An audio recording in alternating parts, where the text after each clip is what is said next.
Welcome to Saturday versus Sunday. I'm Geoff Dover. With me is John Barban. Let's talk football.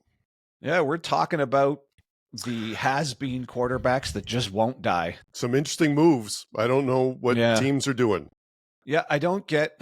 I mean, okay, so let's start with Russell Wilson. Yeah. So the Giants get put on the wall for this one, but Tommy Cutlets, he's still in the QB room. It's amazing how it went from we were pretty excited for Winston, like Winston Yeah. and Cutlets, and we were like, if they draft a QB early, if they don't, like that's fine. And it's just play a little YOLO ball with Winston, like, Yeah, and why you not? get a really good price for it, and you could spend like other money on other important positions for the Yep. team. And then I feel like they undid all that with one move, like adding another QB, which is not the answer, for Nope. over $20 million. Like, I don't get it. I mean, do they actually? I don't know what the Giants fans must be thinking. They must just be resigned to the beating they're taking with this management. Like, how does Joe Schoen still have his job? Well, I mean, it was, if you have Winston and Cutlets and you draft a QB, to me, you're in like good position really at that point. And now when you add Wilson and you can have a fourth QB in the draft, like that's now it's like not a good use of money, like from one position, So I just, it's just, and you had a great point just before we started. You're like, you're going to lose just as many games with Wilson as you would with Winston. So yeah. it's really added nothing. Like, because there's no way Wilson's going to have a huge turnaround with that team. Well, okay, so now he's on to another team with another coordinator in a new system. Yeah. So do they think Pittsburgh was better than New York, like the Giants? So yes. So we'll get to them in a minute. We're going to start with the Giants here.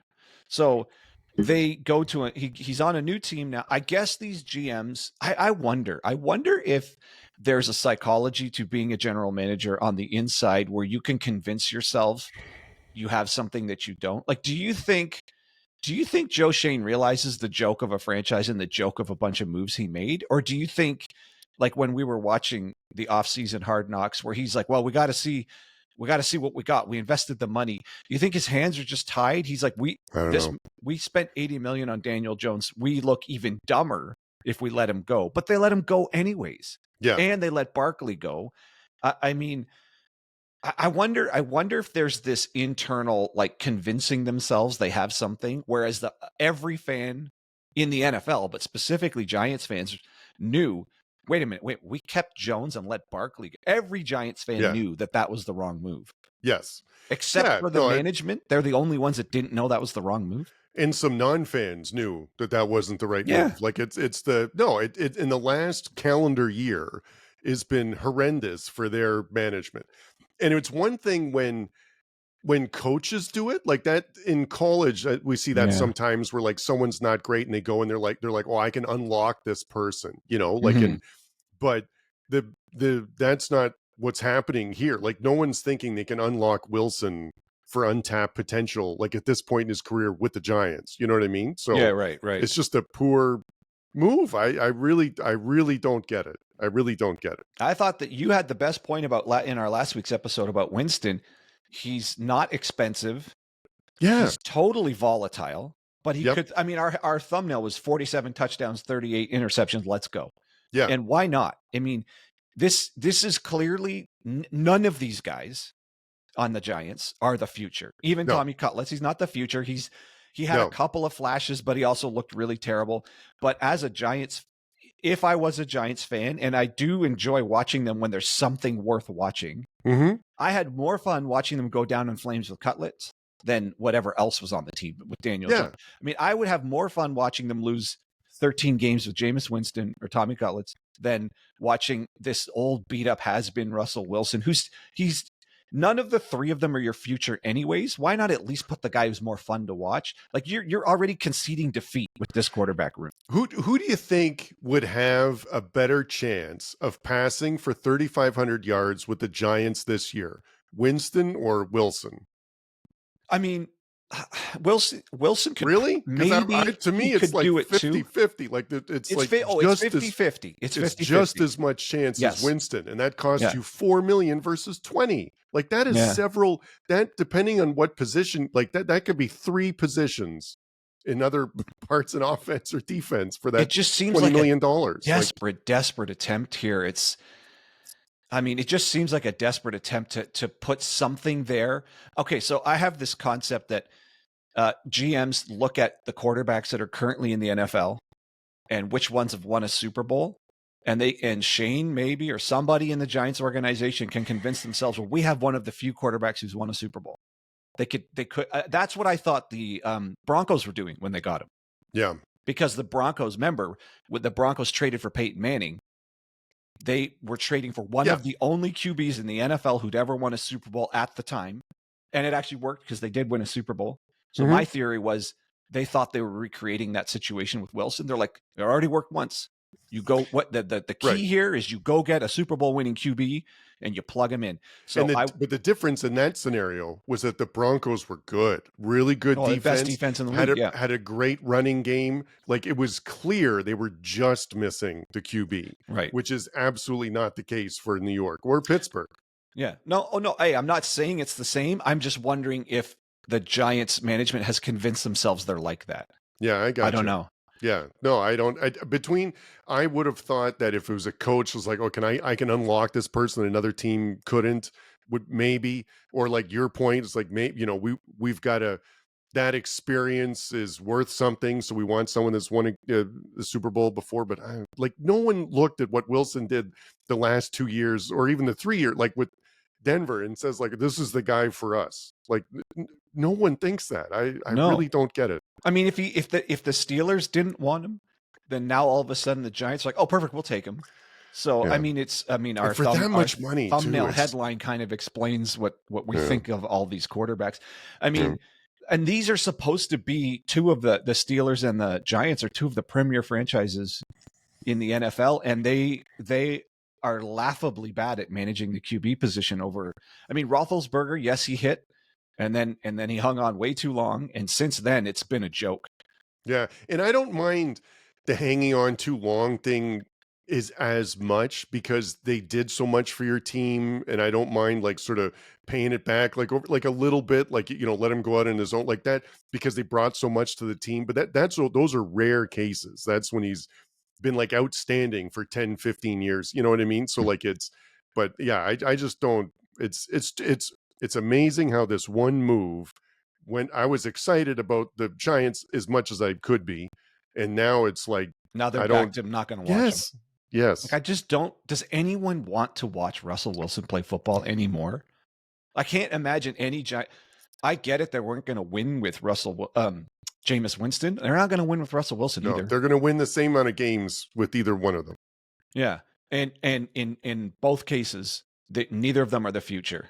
Mm-hmm. So I love the line. This was on ESPN earlier, where new Giants QB Wilson, I expect to be the starter. It's like, well, I guess so. Like you're getting paid the most, so like that's a normal expectation. But I mean, it's not like you went out there and earned it. I don't know. Like, are there even discussing things like cultural fit, or I just don't care. No, I don't know. I don't know. So that's now the Giants. Wait, all right. Well, last thing, now there's talk about them drafting Travis Hunter because why? They think they have the quarterback room set. I don't get it. No, it didn't change that. This only made it worse. You've added a QB that wasn't the answer. You've made it.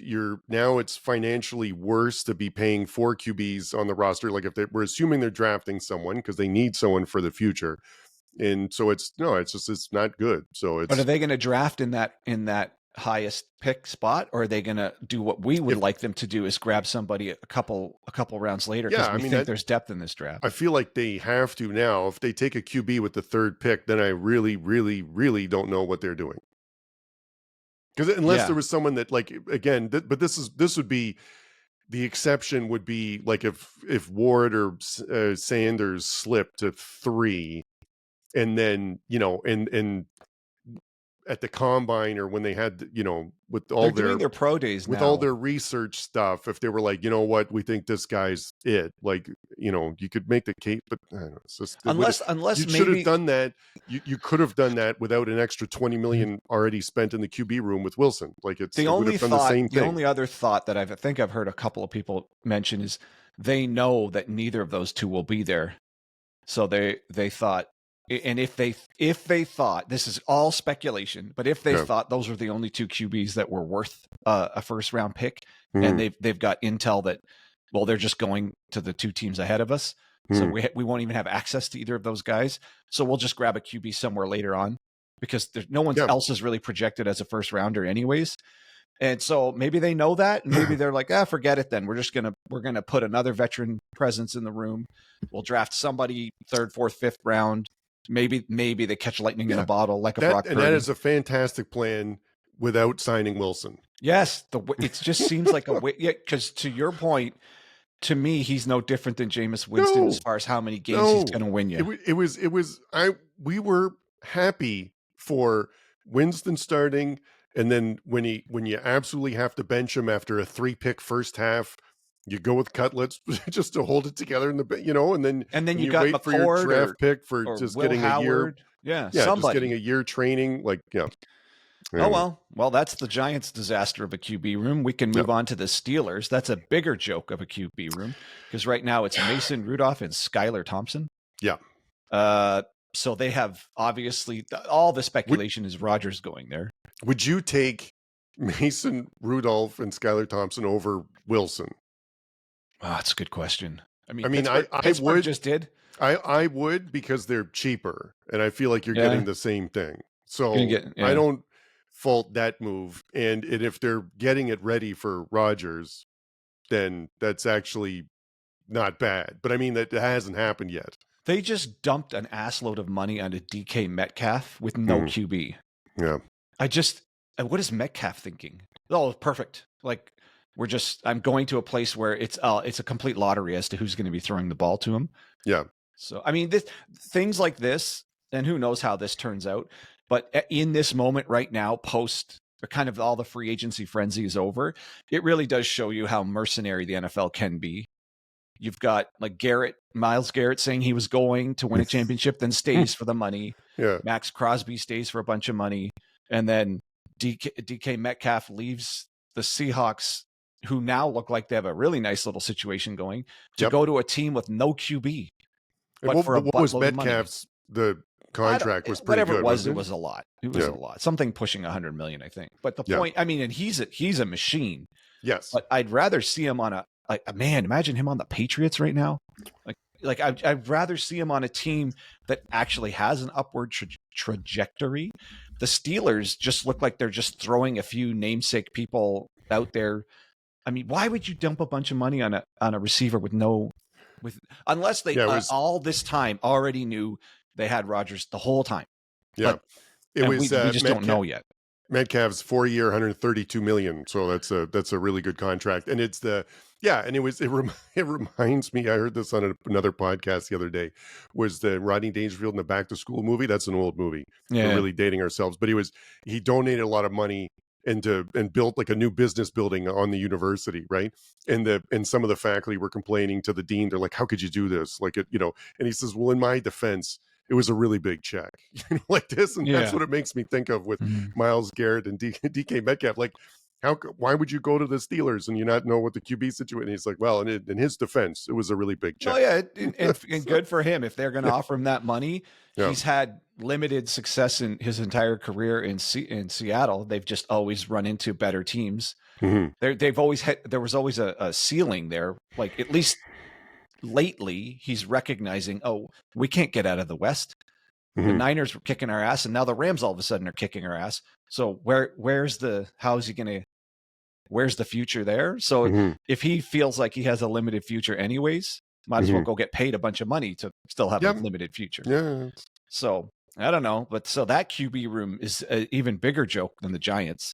Yeah, I mean it's hedging. Like, it's, if they have Rodgers, sure, like, give a shot with that. Like, Rodgers would be an upgrade from Wilson or the other guy that left too. So Fields. So I mean, but it's gonna cost them, like, because he's gonna be like a 40 or 30 million. I mean, I'm assuming that's what the hang up is right now, because Rodgers sort of wants, like, his, probably doesn't want to take a pay cut. So and then the Steelers fans, like, they constantly make the playoffs, but with zero chance of going anywhere besides making it and getting their ass kicked in the first round. I wonder if the fans would trade that, or some amount of those fans would trade that for true mediocrity. Well, I mean, that's almost the definition of mediocrity, but I mean going completely down, rebuilding, kind of like what the Patriots are going through right now. Yeah, that's a good question. I think if that'd be a good question for the Pittsburgh fans, because you having a good team that wins 10 plus games a year pretty much every year is a good fan experience. Like, you're favored in most games, you win more than you lose. Like, that is, in a season, that's good. But, if it's how much of the season it was a win or not, based on what you do in the playoffs, then they're, you're like you said, they always make it but never go that far. I don't know. That's a good question for them. They trade that for a Super Bowl in the last 10 years, but then as a consequence of how that had to arrive, a couple seasons of like 3 wins or something. Yeah, kind of like the Giants. They've won a couple of Super Bowls, but then they've dropped way off. Yeah. And would you rather have the higher highs and the lower lows, or would you rather be kind of in the middle? It's hard to say. The fan experience. I mean, some other Vikings, they've never won the Super Bowl. There's some teams who've never won the Super Bowl, right? At least, and there's others who have, but it was so long ago, and you probably don't even remember it with your particular team. So would you rather have experienced the all the way there high, or is this, I mean, for younger Steeler fans, we're talking like they've never really experienced it. Not when they could really comprehend what they were looking at, like back when Roethlisberger won it. Yeah. So we're moving on to, it's been over 10 years that they've even won a playoff game, something like that. 2016 or something it was. It's sneaky long all of a sudden. Yeah. Now they get into the playoffs, but I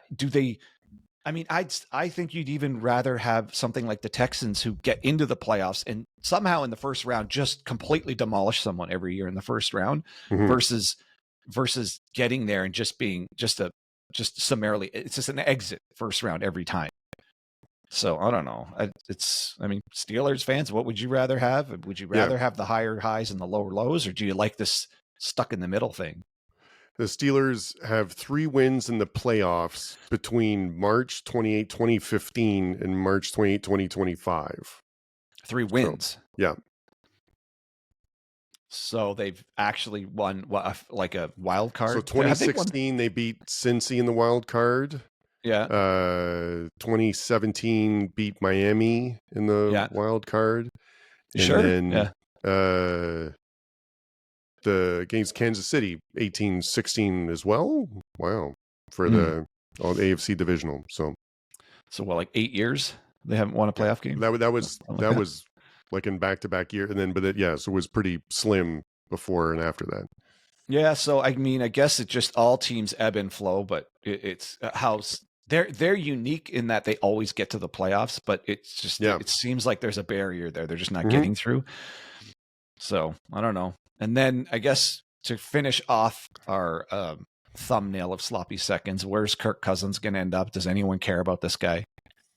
Like that? No, I mean, if Pittsburgh doesn't get Rodgers, I would take Cousins if I was the Steelers. Like, I think that's fine, but I mean, after putting Metcalf on the team, you'd think they'd want an experienced QB and not go with any. I mean, I cannot believe for a second they're expecting either of Mason Rudolph or Skylar Thompson to be the starter. I can't believe that for a second. No, like $30 million on a receiver. Yeah, and you're going to put one of those guys in there? This is no way. No, and they are in my mind like exactly who you'd want as the second and third string. Like they've got some experience. They were like not bad. Like they could Rudolph put up some good reps last year on Tennessee, and he was used to be on the Steelers, so it's familiar territory for him. But I'm sure the fans aren't thrilled about it. But I just can't imagine the fans are thrilled about either of those choices. 41-year-old Rodgers coming off an Achilles, a year removed, or 36-year-old Cousins a year removed. And Cousins, at minimum, Rodgers played okay at the end of last season. Cousins was so bad he got benched. And I'm sure there's going to be some financial consequences to wherever Cousins goes. I mean, it's terrible because I'm sure that Falcons have to pick up a bunch of that money. Yeah. But I mean, he's going to go down as the biggest money maker for the least production ever in the NFL's Kirk Cousins. That's I was just trying to see where Kirk Cousins is going to play next year, where some people think, and some people I guess think that Tennessee's not off the board either, when instead of Will Levis but anyway. And then one of the things that came up is who made more money, Tom Brady or Kirk Cousins? Cousins. Yeah. Well, so Cousins has now guaranteed himself $331 million across 14 seasons, and Brady was $332 in 23 seasons. Same, but in half the time. Yeah. Yeah. Well, also there's been inflation, right? Yeah. No, the contracts have gone up and stuff, but it is funny to think of it like that. But we're talking about a guy who's won one playoff game in 13 years. Right. Whereas the other guy feels like he's lost one Super Bowl out of like 9 or whatever. Yeah, whatever it is. It's just insane. Yeah. But oh yeah, I saw another graph where Joe Montana's career earnings are $26 million or something like that. God, it just shows you how fast things have changed, right? And NBA too. Right. NBA's really bad for that now, really bad. Yeah. Well, so those are the geriatrics and the quarterback rooms of the Giants and the Steelers, and we have no idea. I mean, the only one of the geriatrics has landed. So Wilson's on the Giants, and now the other two got to land somewhere. The smartest guy in the Giants management room was the 14-year-old son who saw that coming. And he said Jaden Daniels. Yep. And he liked Barkley too. Yep. So I don't know. It's man, it'll be curious to see what these teams do in the draft. I maintain they all need to take a QB at some point.